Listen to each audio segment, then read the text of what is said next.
పూజ ప్రశ్న. క్రైస్తువులు పంది మాంసం తినవచ్చా? వాక్యానుసారంగా వివరించండి. క్రైస్తువులు పంది మాంసం పంది మాంసము తినవచ్చా? తినవచ్చు. వాక్యానుసారంగా వివరించండి. కానీ ఎండ్రపాటి కళ్యాణ్. కానీ బైబిల్ అంతటిలో పాత నిబంధనలో ధర్మశాస్త్రంలో దేవుడు రాశాడు పంది మాంసం గురించి. అంటే పంది మాంసం ఎక్కడెక్కడ రాశాడు? లేవికాండం. లేవికాండము 11వ అధ్యాయమా? 11వ అధ్యాయం రాసేస్తాడు. డెక్కలు చీలి నెమర వేస్తే, అంటే డెక్కలు చీలి నెమర వేస్తే దాన్ని తినొచ్చని లేవికాండంలో చెప్పాడు. 11వ అధ్యాయంలో ద్వితీయోపదేశకాండం 5వ కాలం చెప్పాడు. అందులో పంది ఉంటుంది చూడు, తినకూడదు. లేవికాండం 11వ అధ్యాయం ఎన్నో ఉన్నాయి తినకూడనివి. జంతువుల్లో, పక్షుల్లో, కీటకాల్లో, చేపల్లో ఏమేమి తినకూడదో ఏం తినాలో చెప్పాడు. అందులో పంది కూడా తినొద్దు అంటాడు చూడు. లేవికాండం 11వ అధ్యాయము 7వ వచనం. పంది విడిగా నుండు 2 డెక్కలు కలదు గాని పంది విడిగా నుండు 2 డెక్కలు కలది గాని అది నెమరవేయదు కనుక అది మీకు అపవిత్రము. అపవిత్రము. మాంసమును మీరు తినకూడదు. యెహోవా దేవుడు ఏం చెప్తున్నాడు? పంది మాంసం పంది మాంసం అపవిత్రము అంటే అపవిత్రము. దేవుడు ఒకసారి చెప్తాడు, రెండోసారి కూడా చెప్పడు. అంటే సంఖ్యాకాండం 22వ అధ్యాయం లాగా ఎవరికి? బిలాముతో చెప్పినాడు. బిలాము చెప్పాడు, వాళ్ళు ఇశ్రాయేలీలు, వారు ఆశీర్వదింపబడిన ప్రజలు, నీవు వారితో వెళ్ళకూడదు.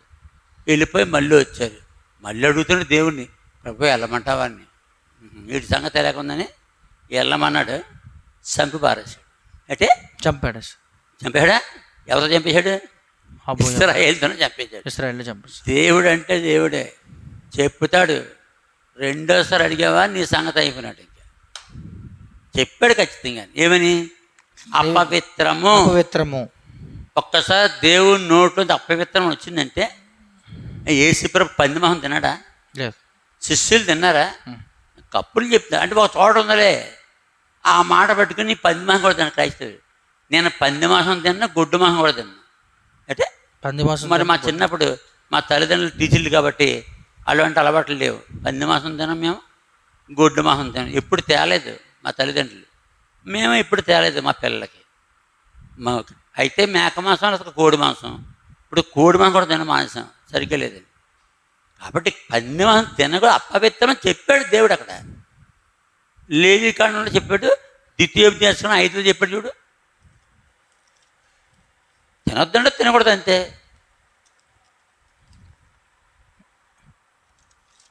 ద్వితీయోపదేశం 5వ అధ్యాయము అదిగో లైన్గా ఉంటుంది. 11వ అధ్యాయం 14వ అధ్యాయం. ద్వితీయోపదేశకాండం 14వ అధ్యాయం. 14వ అధ్యాయం ద్వితీయోపదేశకాండం 14వ అధ్యాయము 8వ వచనం. మరియు పంది 2 డెక్కలు కలదైనను నెమరు వేయదు కనుక అది మీకు హేయము. వాటి మాంసము తినకూడదు, వాటి కలేబులను ముట్టకూడదు. ఇప్పుడు కూడా ఎందుకు తినకూడదు పంది తెలుసా? పంది మాంసం చాలా జిగురుగా ఉంటుందంట.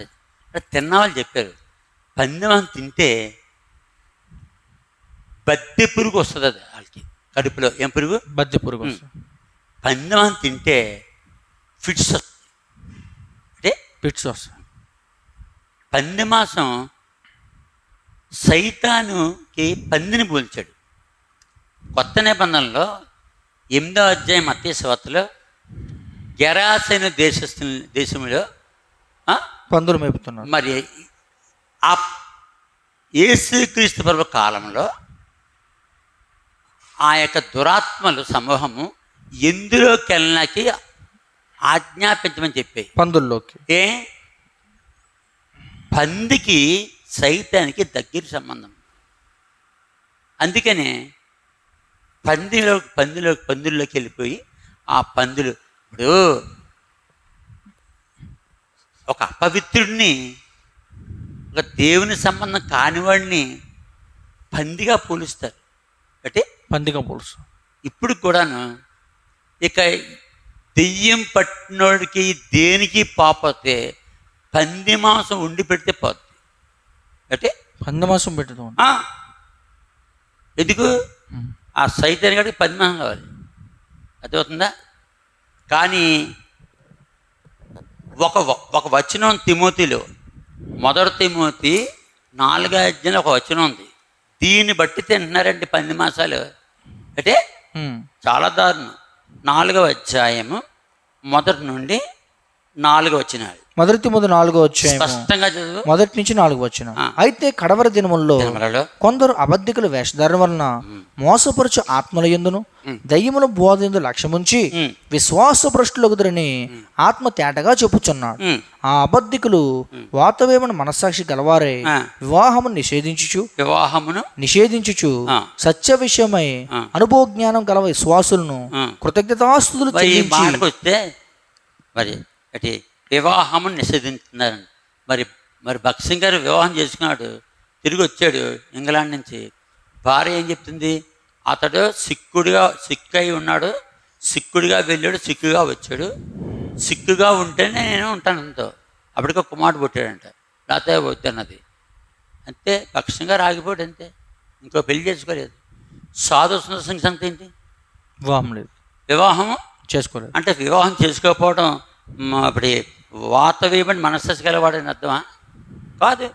3వ వచనం ఆ అబద్ధికులు మనస్సాక్షి గలవారై వివాహము నిషేధించు సత్య విషయమై అనుభవ జ్ఞానం గల విశ్వాసులను. ఆయనే కాదు, ఇప్పుడు సాధు సుందర్ కాదు, కైలాస్ మహర్షి ఆయన పేరే కైలాసంలో ఉంటాడు అతను. సాధు సుందర్ చెప్పాడు ఆయన గురించి. ఆయనకేమీ లేదు, వివాహం లేదు. అలాగే ఎంతోమంది వివాహం చేసుకోరు. ఇప్పుడు రామన్ కేథలికలు వివాహం చేసుకోవడం అది వేరు. కానీ నిజంగా దైవత్వంలో ఉన్నవాడు కొంతమంది వివాహం చేసుకోరు, సేవ చేస్తారు, బ్రహ్మాండం జరుగుద్ది. ఇంకా కిందకి వెళ్తే దేవుడు సృజించిన ఆహార వస్తువులను, అదిగో ఇప్పుడు ఆహారం వచ్చింది. ముందేమన్నాడు? అంటే వేషధారణ, 2వది వాతవేయబడిన మనస్సాక్షి, 3వది వివాహము నిషేధించు, 3వది వివాహము నిషేధించు, 4వ వచనం దేవుడు సృజించిన ప్రతి వస్తువు మంచిది, కృతజ్ఞతాస్తుతులు చెల్లించి పుచ్చుకునే యెడల ఏదియూ నిషేధింపదగినది కాదు. ఈ మాటను బట్టి అనగా అది దేవుని వాక్యం ప్రార్థన వలన పవిత్రపరచబడుచున్నది అని రాశాడు. పందెం తినడమే, తొండలు తినొచ్చుగా. అంటే తొండలను తినొచ్చు, అది మాంసమేగా. పంది కుక్కులు తినొచ్చుగా, ఎలకల్ని సుంచులను తినొచ్చుగా. అంటే మరి ఏం చేస్తాం? ఈ మాట చెప్తారు, ఇంకా నేను ఒప్పుకోను. అంటే ఒప్పుకోను. యేసుప్రభు 10 మంది అన్నాడా? లేదు. మరి ఏంటి చెప్పింది? అంటే ఇక్కడ మాట ఉంది కదా, దేవుడు సృజించిన ప్రతి పందిని సృజించాడు. మరి పందిని సృష్టించింది దేవుడే, అర్థమవుతుందా? ఒంటిని సృజించింది దేవుడే, పామును సృజించింది దేవుడే. మరి పాత నిబంధనలో అది అపవిత్రమని ఎందుకు రాశాడు? సృజించాడు, అపవిత్రమైన చోట చెప్పాడు. యెషయాలో ఉంటుంది, వారు పంది మాంసం రహస్యముగా తింటారు అని. అంటే పంది మాంసం రహస్యం 66, 65 వచ్చాయి. యెషయా 65వ అధ్యాయం ఉంటుంది చూడు. యెషయా 65 వచ్చాయి. పాత నిబంధన చాలా ఖచ్చితంగా పంది మాంసం గురించి. యెషయా 65వ అధ్యాయము 4వ వచనము వారు సమాధుల్లో కూర్చుండుచు సమాధులలో కూర్చుండుచు. యెషయా 65:4 ఏమంటున్నాడు? వారు సమాధులలో కూర్చుండుచు రహస్య స్థలములలో ప్రవేశించుచు పంది మాంసం తినుచుందురు. అంటే పంది మాంసం తినుచుందురు. ఎక్కడ కూర్చుని? సమాధుల్లో కూర్చుండుచు.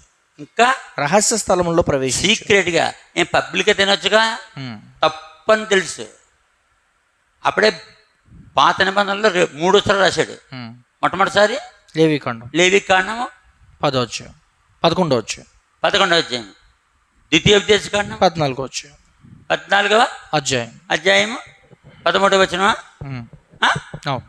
యెషయా 65:4 వారు పంది మాంసమును పంది మాంసం తినుచుందురు, అసహ్య పాకములు వారి పాత్రలలో ఉన్నవి. అంటే పంది పంది పంది ఏ జాతికి చెందింది? అసహ్యమైన.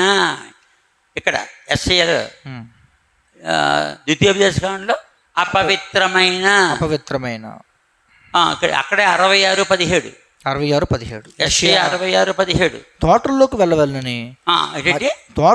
వెళ్ళవలనని మధ్య నిలుచున్న ఒకరిని చూచి తోటల్లోనికి వెళ్ళవలని మధ్య నిలుచున్న ఒకరిని చూచి తమ్ముడు ప్రతిష్ఠించుకొనుచు పవిత్రపరచుకొనుచున్న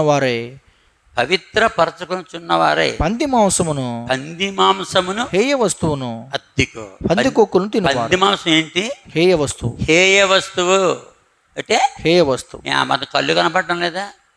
పాత నమ్మకం కొట్టేసాడంటే మరి 10 ఆజ్ఞలు కొట్టారు. 10 ఆజ్ఞలు ఒకటి కొట్టాడు. ఏంటది? విశ్రాంతినం తప్ప మిగతాంతా కూడా పాత నిబంధన 10 ఆజ్ఞలు పాటించవలసిందే. కాబట్టి ఎన్నోది ఇది? 4వ చోట చెప్పాడు. పంది మాంసమును హేయమైన పంది కొక్కులను తినువారు ఒకడును తప్పకుండా నశించెదరు. ఇదే యెహోవాకు. ఆ యెహోవాయే యేసుగా పుట్టాడు. అందుకని యూదులు ఇశ్రాయేలు 10 మంది తినరు. వాళ్ళే కాదు, ముస్లింలు తినరు. వాళ్ళే కాదు, క్రైస్తవులు చాలామంది తినరు. నేను మొత్తాన్ని తిన్నా. పంది మాంసం తినపడమే కాదు, గొడ్డు మాంసం కూడా తిన్నా. అదే గొడ్డు మాంసం కూడా తిన్నా. అంటే ఎందుకు చిన్నప్పటి నుంచి అలవాట్లేదు. కానీ బైబిల్లో మాత్రం అంటే పశువుల యొక్క మాంసం మాత్రం తిన్నట్టుగా ఉందా లేదా? ఉంది. కాబట్టి వాక్యంలో ఏదో ఒక చోట 1 తిమోతి 4వ అధ్యాయంలో దేవుడు సూచించిన ప్రతి వస్తువు అంటే దాసమంది అంటే తలకు వస్తే తింటాడంట, పావులు తింటాడు. తినేవాడికి ఏముంది? ఏదైనా తింటాడు. కానీ తినలేం. కాబట్టి పందిమాంసం తినొచ్చా అంటే కొత్త నిబంధన తింటే పరలోకం చేరడా? రాయలేదు. చేరతాడా? రాయలేదు. నీకు ఇష్టమైతే తిను, ఎవడొద్దన్నాడు ఏంటి? కానీ పాత నిబంధనలో 4 సార్లు ఉంది. అంటే 4 సార్లు అసహ్యమైన, అపవిత్రమైన, హేయమైన, నీచమైన అంటే దేవునికి అసహ్యమైనది. అందుకనే యాంటియోకస్ ఎపిఫెనీస్ క్రీస్తు పూర్వము 168వ సంవత్సరంలో దేవుని ఆలయము యెరూషలేము దేవాలయంలో ఉన్న దేవుని బలిపీఠం మీద ఆడపందినేసి అపవిత్రపరిచాడు. ఏ పందినేసాడు? ఆడపందినేసి అపవిత్రపరిచాడు. అది అపవిత్రము. అసలు పందిని చూస్తేనే అసహ్యం వేస్తుంది. అంటే అది ఎక్కడికి దొరుకుతుంది? అది బురదలో ఏం తింటది? మురికిళ్ళు, చెడ్డ ఆహారం తింటది. అంటే చెత్త ఆహారం. పల్లెటూరులో అయితే బయటికి బహిరంగంగా వెళ్తారు నంబర్ 2కి. పందులని అక్కడికి చాలా అసహ్యం. మరి ఎలా తింటారు? తినొచ్చా అంటే అర్థం ఏంటి? ఏం చెప్తారో చూద్దామని నాకేసరి ప్రశ్న. నేను ఖచ్చితంగా చెప్పేస్తాను. కాబట్టి తినకపోవడం మంచిది. తినాలని ఉంది, తిను బాబు, వచ్చిన నష్టం ఏంటి? ఇంతటితో ఈ ప్రశ్న ఎవరు వేశారు? ప్రశ్న ఎవరు వేశారు? ఎండ్రపాటి కళ్యాణ్. సహోదరియా సహోదరుడా? కళ్యాణ్ అంటే సహోదరుడు వేశారు. బాబు మరి 4 చోట్ల ఉంది పంది మాంసం తినకూడదని. అర్థమవుతుందా? కొత్త నిబంధనలు మాత్రం ఒక మాట ఉంది. ఆ మాటను బట్టి దేవుడు ప్రతి వస్తువు మంచిదని చెప్పి తింటున్నారు. మరి మనం ఏం చేస్తాం? ఆ చీమలు కూడా సూచించాడు. చీమలు లేపు తింటున్నారటి చెప్పు. ఏం చేస్తాం? బల్లుని కూడా దేవుడు చేశాడు. ఆ బల్లుని తినండి అంటే జర్రులను చేశాడు, వానపాములు చేశాడు. ఏపు తినండి అంటే పంది అడుగుతాడండి. అవి చేయలేదు దేవుడు. కాబట్టి ఇక్కడతో ఈ యొక్క వీడియో పూర్తి చేస్తున్నాం.